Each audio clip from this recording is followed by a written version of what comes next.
কমল দুঃখ তাপ লয় হারি সেই গুরু মহারাজের চরণে আমার সতত প্রণতি। নিরগ্নি অক্রিয় জ্যোতিমণ্ডলী, সারস্বত মঠের ট্রাস্টিবৃন্দ, কর্মকর্তা বৃন্দ, যশস্বী দেবীবৃন্দ, খড়গসিংহ তথা ধান্য ছড়বাসী শ্রীগুরুর প্রিয় ভক্তগণ, সকলের প্রতি আমার অকৃপণ দাক্ষিণ্যের প্রাচুর্য ভরা জয়গুরু শুভেচ্ছা এবং অভিনন্দন। মহাজন বচন দান করিয়াছেন,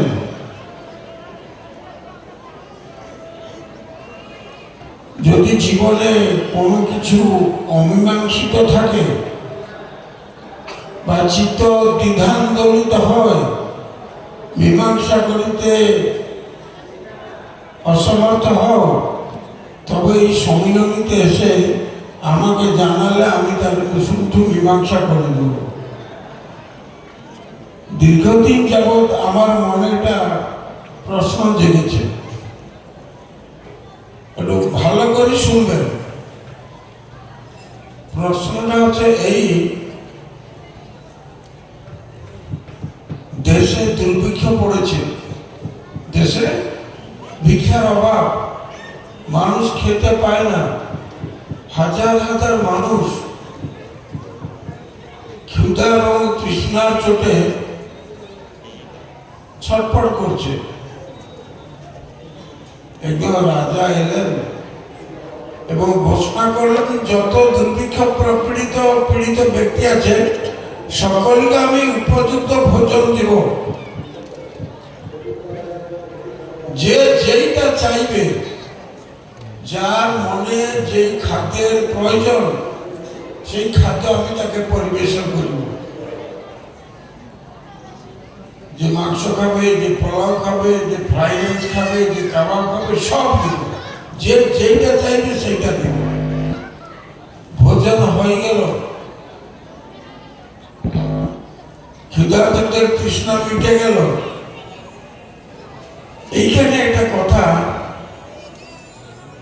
যারা ভোজন করে তৃপ্তি লাভ করল তাদের লাভ হইল না, যে রাজা ভোজন দিয়ে সবাই ক্ষুধা নিবারণ করলো তার লাভ হলো?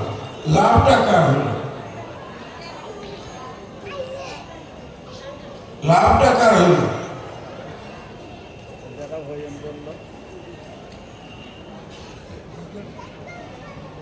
কি বলেন মহাত্মা?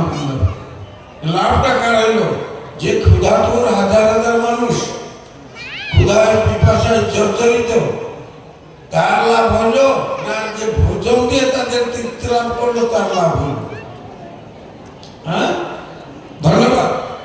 যথাযথ তুমি বলছি, তুমি যে বেদান্ত পড়ো, তুমি যথাযথ বলেছ।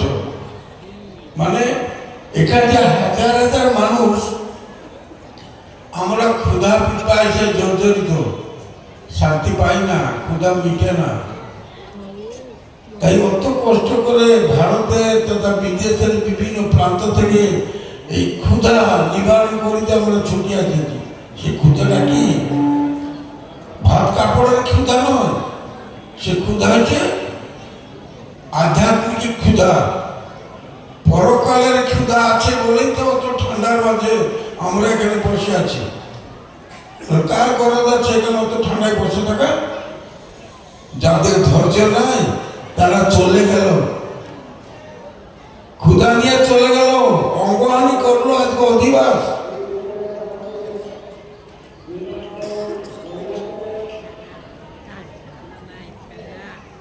আমরা ক্ষুদ্র জীব, লাভ কার হইল? একজন বৈদ্যান্তিক সাধু বলছে উভয়ের লাভ হয়েছে। সে খাদ্য খেয়ে যতটা শান্তি পেল, যে অন্নদাতা সেও ততটা শান্তি পেল।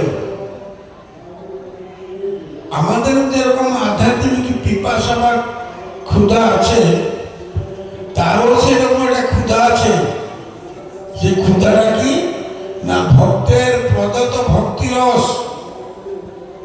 যিনি সর্বজ্ঞ, যিনি সর্বশক্তিমান, যিনি ভগবান, তারও ক্ষুধা আছে।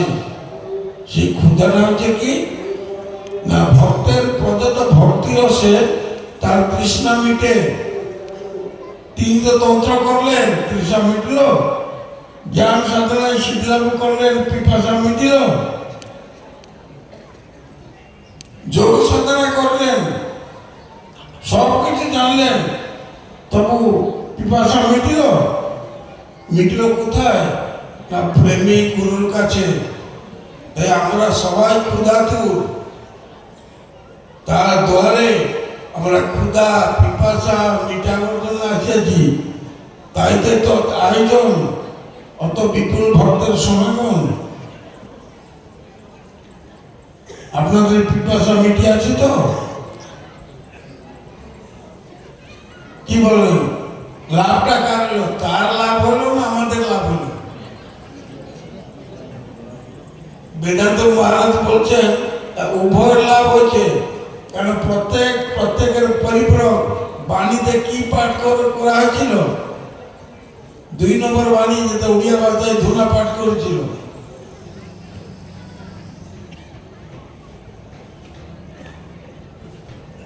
আপনারা ভালো থাকুন, কুশলে থাকুন। এখন কি নাটকটা হবে?